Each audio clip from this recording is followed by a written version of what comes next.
بيحكوا عني إني هادية وحالمة.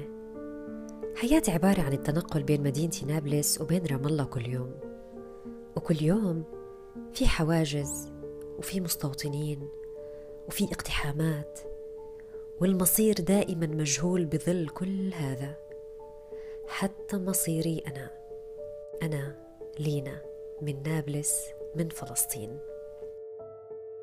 هذه القصة رح أرويها لكم أنا أمينة خندقجي من بودكاست روح، سرد القصص من وحي الواقع وليس الخيال. استنونا.